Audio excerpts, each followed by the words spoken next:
Germany का Austria के अंदर, तो उनके लिए एक जर्मन डाइट बना दिया। जर्मन डाइट में क्या बोला कि ठीक है भाई, रूल हम करेंगे, पर आपका एक डाइट बना देते, एक पार्लियामेंट टाइप का बना देते जहाँ पे लोगों को रिप्रेजेंटेशन वगैरह दिया जाएगा। ठीक है, और इसमें क्या बोला कि कोई सा भी रेजोल्यूशन, कोई सा भी बिल वगैरह 2/3 मेजोरिटी से पास होगा, 2/3 मेजोरिटी से पास होगा, है ना। और कुछ भी अगर फंडामेंटल कॉन्स्टिट्यूशनल चेंजेस लाने हैं, फंडामेंटल कॉन्स्टिट्यूशनल चेंजेस करने, तो every state, every state have to accept, मतलब पूरा भयानक वाला फेडरल स्ट्रक्चर बना के रखा है इन लोगों ने। समझ में आ रहा होगा आप लोगों को, पूरा एक तरीके से फेडरल स्ट्रक्चर बना के रखा है। ठीक है, अब सेकेंड फेज की बात करता हूं। ये वाला फेज होपफुली सबको समझ में आ गया। हाँ, अब सेकेंड फेज की बात करता हूं मैं। देखो पहला फेज क्या हो गया, जर्मन डाइट बना दिया, ठीक है, लोगों के हाथ में पावर आ गई। तो अब क्या हुआ सेकेंड फेज में, क्या हुआ जर्मन यूनिफिकेशन के, इनने क्या किया, जर्मन मतलब प्रूशिया ने क्या किया, जर्मन डाइट का एडवांटेज लिया। ठीक है, जर्मन डाइट का एडवांटेज लिया और एक जोल्वरीन बनाया। समझना जोल्वरीन क्या है, जोल जोल्वरीन, जोल्वरीन वो is a kind of custom union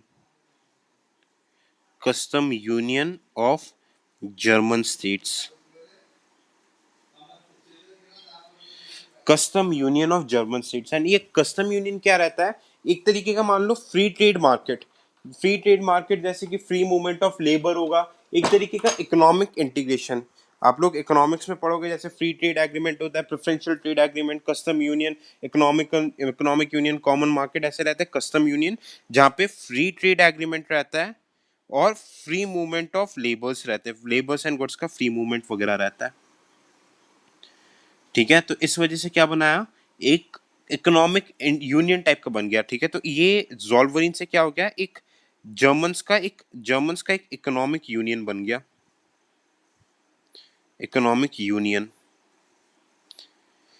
अब देखो वर्ल्ड हिस्ट्री में ये चीज हमें को हर जगह हमने देखा है, मतलब कि हर जगह ये एक्चुअली एविडेंट है कि जहाँ पे भी, जैसे नेपोलियन में पढ़ा था हमने, पहले क्या करते हैं, इकोनॉमिक इंटीग्रेशन करते हैं, फिर इकोनॉमिक इंटीग्रेशन होता है तो पॉलिटिकल इंटीग्रेशन दूर नहीं है। अब देखो जर्मन इकोनॉमिक उनके यूनियन बन गया, लोगों को ट्रेड के माध्यम से, ट्रेड के तरीके से जो जर्मन्स थे आजू बाजू में कॉन्टैक्ट बढ़ने लगा, आसपास में एक बॉन्डिंग बढ़ने लगी, तो political union was far away not far away. ठीक है, तो देखो ये किस तरीके से पूरा माहौल बनना शुरू हो गया। ठीक है, पूरे तरीके से एक माहौल बनना शुरू हो गया। फिर इसी के देखा देखी क्या हो गया, देखो जैसे कि जैसे ट्रेड इकोनॉमिक यूनियन बन गया, इकोनॉमिक यूनियन बन गया, तो ऑब्वियसली इसके पीछे क्या आएगा, socialist movement. Labour class strong हो रहा है, व्यापारी लोग स्ट्रांग हो रहे हैं, मर्चेंट स्ट्रांग हो रहे हैं, तो सोशलिज्म आएगा, सोशलिस्ट मूवमेंट आया जर्मन स्टेट्स में। अभी भी जर्मनी बना नहीं है। ये सोशलिस्ट मूवमेंट कब आया था, 1848।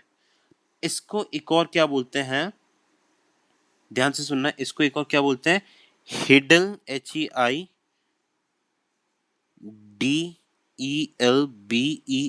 Heidelberg convention, Heidelberg convention, Heidelberg convention. Heidelberg convention क्या बोलता है कि सोशलिस्ट, देखो ये जो सोशलिस्ट जो ट्रेडमैन वगैरह थे, जर्मन्स क्या हो गया ना, इकोनॉमिक यूनियन बनने से क्या हो गया, जो जर्मन रेस वाले एक दूसरे के क्लोज आने लगे, तो इनके जो इंटेलेक्चुअल्स एंड लिबरल्स थे, they decided to frame a constitution of Germany. Heidelberg convention में सारे लिबरल्स एंड इंटेलेक्चुअल्स मिले 1848 में, they decided to frame a constitution of Germany. यहां तक क्लियर सबको।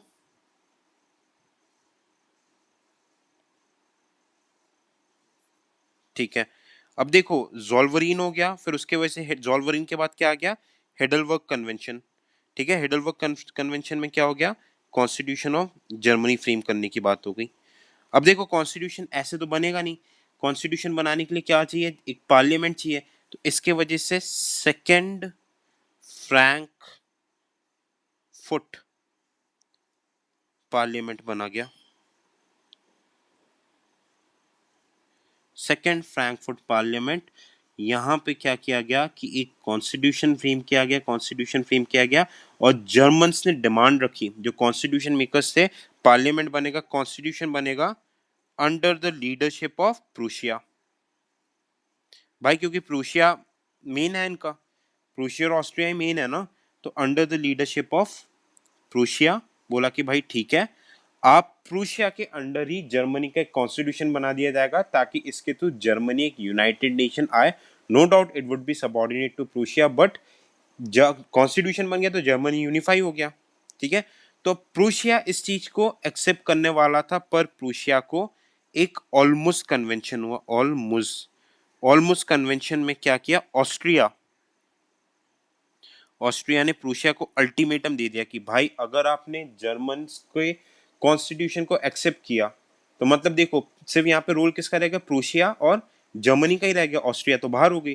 तो क्या होगा कि Austria will attack Prussia, Austria Prussia को अटैक कर देगी। ऑलमोस्ट कन्वेंशन में ये चीज बोली गई।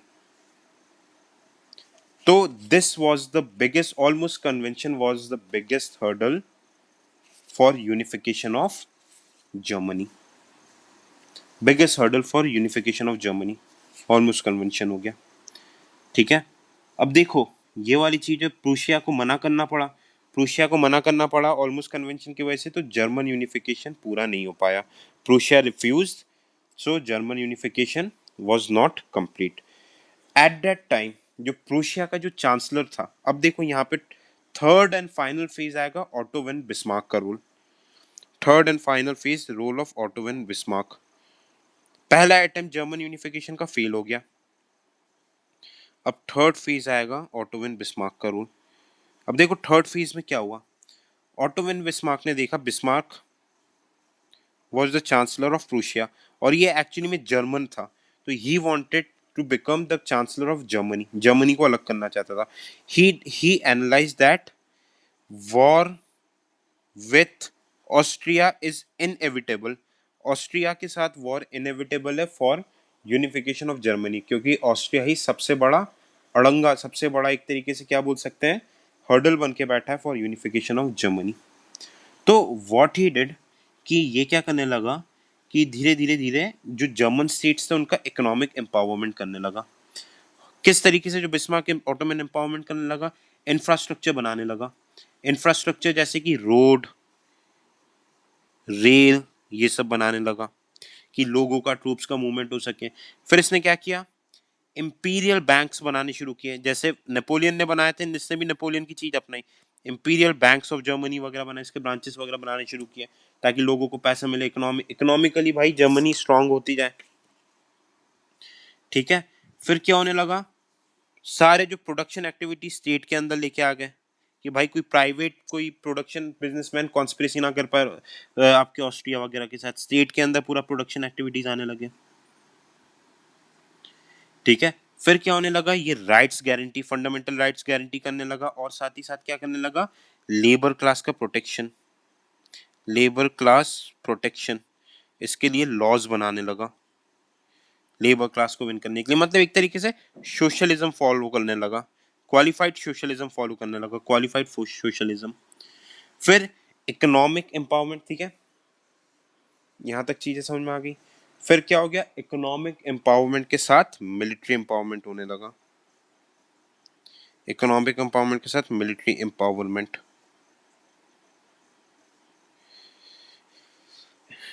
इकोनॉमिक एम्पावरमेंट होगा तो मिलिट्री एम्पावरमेंट होगा ही होगा। बात समझ में आई। अब एक्चुअल रोल क्या प्ले किया बिस्मार्क ने, ये चीज है कि अब देखो कैसी कॉन्स्पिरेसी रची थी इसने जर्मनी को बाहर निकालने के लिए, जर्मन यूनिफिकेशन के लिए। देखो जर्मन यूनिफिकेशन में सबसे बड़ा हर्डल्स कौन बन रहे थे, ऑस्ट्रिया, ठीक है, डेनमार्क, फ्रांस, क्योंकि देखो यहाँ पे मोनार्की, यहाँ की गवर्नमेंट नहीं चाहती थी कि भाई जर्मनी एक स्ट्रॉन्ग नेशन आ गए that would challenge the hegemony, of these strong nations like Denmark, Austria, Prussia। अब देखो इसमें क्या हुआ कि एक और बार रिपीट कर देते हैं कि देखो आजू बाजू की जो कंट्रीज थी, जैसे स्ट्रॉन्ग कंट्रीज आपके क्या हो गए, डेनमार्क हो गई, प्रोशिया हो गई, ऑस्ट्रिया हो गई, फ्रांस, ये लोग बिल्कुल भी नहीं चाहते थे कि भाई जर्मनी यूनिफाई हो जाए, क्योंकि अगर जर्मनी यूनिफाई हो जाए, इनको पता था कि जर्मन स्ट्रांग हो जाएंगे, एंड इन कंट्रीज के हेजेमनी, इन कंट्रीज का जो मतलब एक तरीके से क्रेडिबिलिटी थी, उसको जर्मनी चैलेंज कर सकता है। तो जर्मनी को बिल्कुल भी यूनाइटेड नहीं होने दे रहे थे। ये चीज हमारे बिस्मार्क को बहुत अच्छे से समझ में आ गई थी। अब क्या हुआ था, 1852 में एक लंदन एग्रीमेंट हुआ था। 1852 लंदन एग्रीमेंट हुआ था। लंदन एग्रीमेंट, इसमें देखो दो सिटीज थी, दो सिटीज थी जर्मनी की, नाम बता रहा हूं मैं।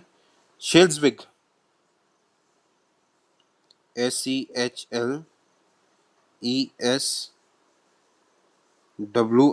सेज्विक एंड हॉल्स्टीन।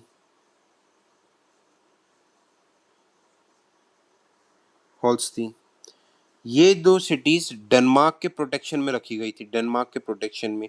पर डेनमार्क ने क्या किया, एग्रीमेंट को तोड़ के इन दोनों सिटीज को डेनमार्क में मर्ज कर लिया। लालची था डेनमार्क।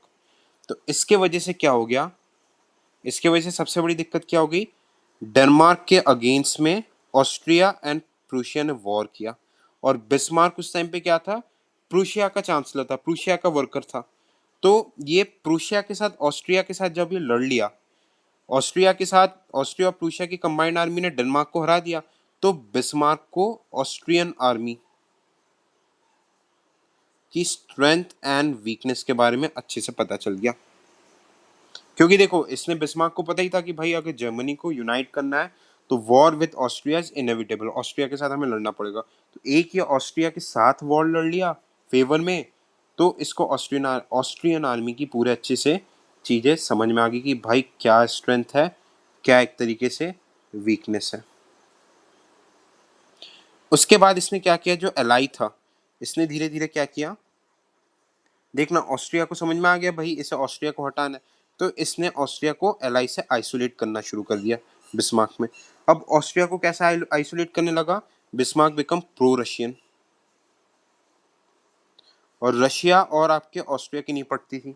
फिर इनने क्या मदद की, बिस्मार्क ने प्रॉमिस किया कि हम इटालियन यूनिफिकेशन में हेल्प करूंगा। ठीक है, इटालियन यूनिफिकेशन में हेल्प करूंगा।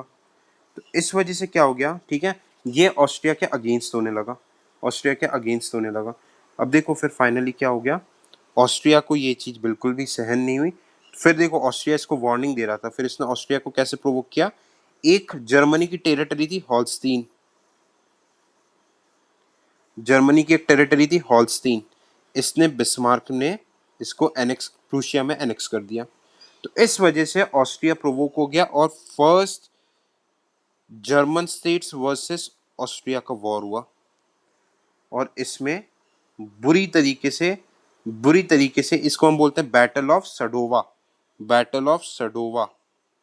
इसमें बुरी तरीके से ऑस्ट्रिया हार गया और इसके साथ ही first phase of German unification complete हुआ। बैटल ऑफ सडोवा हुआ, इसमें ऑस्ट्रिया हार गया और इसी के साथ first phase of German unification complete हुआ। अब देखो ध्यान से समझना इस चीज को, इसी बीच क्या किया था, इतना चालाक था, इसने क्या बोला, ऑस्ट्रिया को बहुत अच्छे से पता था ये बैटल ऑफ सडोवा में क्या होगा, कि भाई अगर अगर मैं ऑस्ट्रिया को हराना चाहता हूं, तो ऑस्ट्रिया का उस टाइम पे बिगेस्ट एलाई कौन था, फ्रांस।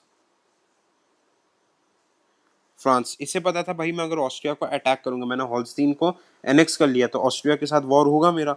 अब अगर मेरे को ऑस्ट्रिया को हरा के रखना, हटा के रखना, तो मेरे को फ्रांस को अपनी तरफ करना पड़ेगा।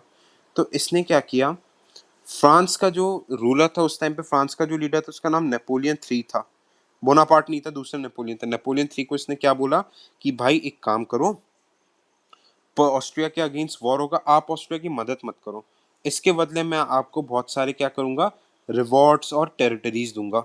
और रिटन फॉर्म में इससे ले लिया था, रिटन फॉर्म में इससे ले लिया था नेपोलियन थ्री से, कि भाई नेपोलियन थ्री ने लेटर लिखा था बिस्मार्क को कि भाई मैं ऑस्ट्रिया में मदद नहीं करूंगा आपकी, और फिर बाद में आप क्या करना, मेरे को ये टेरिटरीज, इतना वेल्थ दे देना।